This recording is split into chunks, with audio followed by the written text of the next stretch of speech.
দিচ্ছে কত?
বাংলার নারীদের ক্ষমতা।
আজকে আমরা আমাদের দলের তরফ থেকে তৃণমূল কংগ্রেসের পক্ষ থেকে বারুইপুরে এসেছি। বারুইপুরে যারা আমাদের বুথে যারা নেতা নেত্রী, সাধারণ মানুষ, সাধারণ কর্মী মমতা ব্যানার্জিকে ভালোবাসে, তাদের নিয়ে আমাদের এই সভা। আগামী দিনে আমরা যে 26 সালে বিধানসভা নির্বাচন আসছে, সেখানে আপনাদের কি দায়িত্ব কর্তব্য, কেন আপনারা তৃণমূল কংগ্রেসকে ভোট দেবেন, কেন মমতা ব্যানার্জি জোড়াফুলে ভোট দেবেন, এই ব্যাপারে আপনাদের সামনে আমাদের বক্তব্য তুলে ধরার জন্য এসে এখানে রয়েছে আমাদের ব্লক সভাপতি প্রশান্ত লালা। সবাই চেনেন, আপনাদের তিলপাড়া অঞ্চলের মানুষ, সবাই রূপলালা বলে চেনে। এখানে আমাদের পঞ্চায়েত সমিতির সভাপতি, ও এই তিলপাড়া অঞ্চলের মানুষ, এবং অনেকে চেনেন বলাই মণ্ডল বলে। এখানে প্রধান রয়েছে আমাদের বাসুদেব মহারাজ, এখানে রয়েছে আমাদের মুন্না।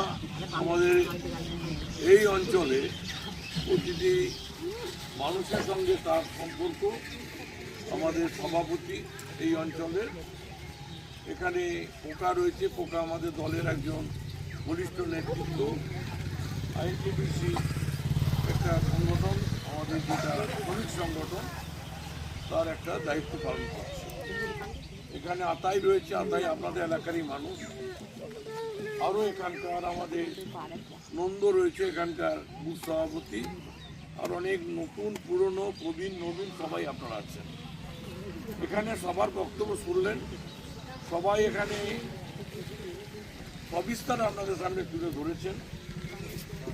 আমি শুধু আপনাদের কাছে একটা কথাই বলবো, আজকে 3-4 মাস যাবৎ আপনার আমার সমস্ত স্তরের, কে হিন্দু, কে মুসলমান, কে অন্য কোনো জাতি, আমাদের একটাই চিন্তা যে আমরা এ দেশে থাকতে পারবো। আজকে নারী দিবস, 1857 সালে প্রথম নারীদের অধিকার নিয়ে এই নারী দিবস প্রথম আন্দোলন শুরু হয় সুধাকলের মহিলা শ্রমিকদের।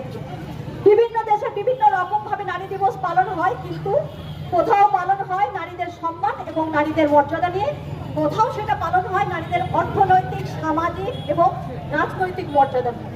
এই দ্বিতীয়টাকে আমরা এখন ধরবো, কারণ আমরা যে অবস্থানে দাঁড়িয়ে আছি মাননীয় মুখ্যমন্ত্রীর জন্য, সেটা হচ্ছে এই তৃতীয়টা। কারণ আমাদের আজকে আর্থিক, রাজনৈতিক, সামাজিক যেগুলো জন্য আজকে আমরা নারী দিবস কিন্তু অধিকারের জন্য পথে নামিনি, আমরা নারী অধিকার পেয়েছি তাই পথে নেমেছি। আর বিজেপি সরকার যদি আমাদেরকে লাইনে দাঁড় করায়, সেটা হয় খুব দুঃখজনক, খুব যন্ত্রণাদায়ক। কেন এসআইআর, কেন মনিটাইজেশন, কেন এর সঙ্গে ওর যোগ কি হচ্ছে, মানুষ লাইনে দাঁড়িয়ে মারা যাচ্ছে। আর দিদি যখন লাইনে দাঁড় করান তখন কি হয়, লক্ষ্মী ভান্ডার, তখন কি হয় যুব সাথী, তখন কি হয় দুয়ারে সরকার। এটাই হচ্ছে সরকার। সারা পৃথিবী খুঁজলে এরকম একটা সরকার পাবেন না। বড় বড় কথা বলছে বিজেপি নেতারা, দেখবেন টিভিতে বসে 1 ঘন্টা গুদুর গুদুর গুদুর গুদুর খুব বলে, ভীষণ রাগ হয়, ওনার কাজটাকে ভেঙে এমন উল্টা পাল্টা বকে। তোমরা যদি এতই হতা, বলছে আমরা নাকি এলে পয়সা নেবো না, চাকরি দেবো, এই দেবো, ওই দেবো, হ্যান দেবো, ত্যান দেবো। 15 লক্ষ টাকা দাও, 2 কোটি চাকরি দাও।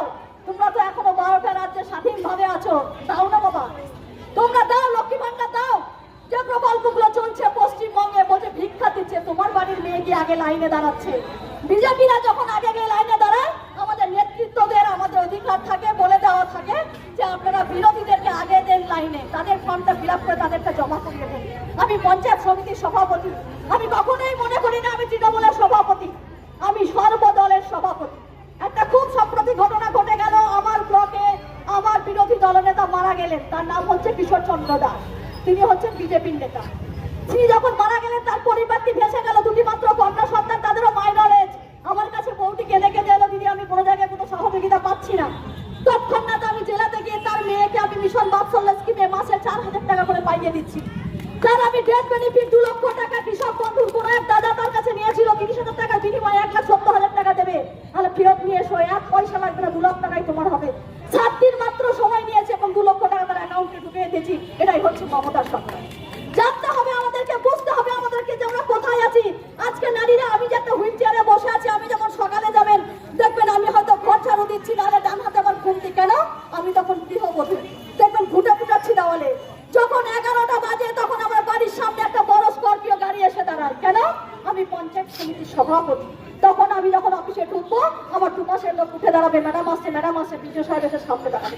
এটাই হচ্ছে মমতা ব্যানার্জি। তাই যতই করো হামলা, সামনের 26শে ভোট, আমাদের মহিলা বিদ্বেষী যে সরকার আছে, কেন্দ্রীয় সরকার, আপনারা দেখেছেন এসআইআর চলছে, যার জন্য আমরা অনেকে কালো শাড়ি পরে এসেছি যখন নেতৃত্বস্থানীয়। আমাদের একটা প্রতিবাদও আছে, এখানে আমাদের একটা প্রতিবাদ আছে, কারণ কালো শাড়ি পরে এসেছি। আমরা কালো শাড়ি পরে এসেছি এই কারণে যে সরকারটা পুরো মহিলা বিদ্বেষী। আমাদের মেয়েদের যাদের বিয়ে হয়েছে, স্বামীর ঘরে গেলে তার টাইটেল চেঞ্জ হবেই। আমরা পাসপোর্ট জমা দিয়েছি, আমরা মাধ্যমিক পাসের সার্টিফিকেট জমা দিয়েছি, আমরা মাস্টার ডিগ্রি জমা দিয়েছি, তবু আমরা লজিক্যাল ডিসক্রিপেন্সিতে এলাম। তারপরেও যখন আবার আমাদের হিয়ারিং হলো, এখন আমরা কিসে আছি? বিচারাধীন, অ্যাডজুডিকেশন। আমাদের কোনো ভবিষ্যৎ নেই। অ্যাডজুডিকেশন কত? 7 লক্ষ, তার মধ্যে মহিলারা বেশি। কেন? তুমি দত্ত থেকে চ্যাটার্জি হয়েছো, তুমি দাস থেকে সোহা হয়েছো। এইরকম করে আমাদের মহিলাদেরকে লাইনে দাঁড় করছে। সরকারকে আমরা চাই না, আমরা চাই মমতা ব্যানার্জিকে, যিনি আমাদের মহিলাদের শক্তি দিয়েছেন, ক্ষমতা দিয়েছেন, আমাদেরকে সোজা হয়ে চলার পথ দিয়েছেন। আজকে আপনারা দেখছেন যুব সমাজকেও তারা কিসে চাকরি পাবে? একটা ফর্ম ফিল আপ করবে, খরচা হবে, বাসের যাতায়াতের টাকা চাইবে, বাবা মাও বিরক্ত হবে। তারা যেমন সামান্য টাকা খরচা করতে পারে, একটা ফর্ম কিনে ফিল আপ করতে পারে, তার জন্য 1,500 টাকা তাদেরকে সহানুভূতি দিয়েছে, যে 1,500 টাকা দিয়ে তোমরা ছোট করে হলেও কিছু করতে পারবে। এটাই হচ্ছে আমাদের মমতা সরকার। সবাই বলে যে মৃত্যুর পর, জন্ম থেকে নিয়ে মৃত্যু পর্যন্ত, আমি বলি না, জন্মের আগে থেকে নিয়ে মৃত্যুর পরে পর্যন্ত তিনি সঙ্গে থাকেন, তিনি হচ্ছেন মমতা ব্যানার্জি। যদি বলেন কেন? আমার বাচ্চা যখন আমার সংকল্পে জন্ম নিল, তখন থেকে আমাকে আইসিডিএস কেন্দ্রের মাধ্যমে আমাকে পরিষেবা দেওয়া হয়, আশা দিদির মাধ্যমে আমাকে পরিষেবা দেওয়া হয়। আবার আমি যখন মারা যাই, তখন আমাকে কৃষক বন্ধুর ডেথ বেনিফিট দেওয়া হয়, আমাকে সমব্যথী প্রকল্প দেওয়া হয়। এটাই হচ্ছে মমতা ব্যানার্জি।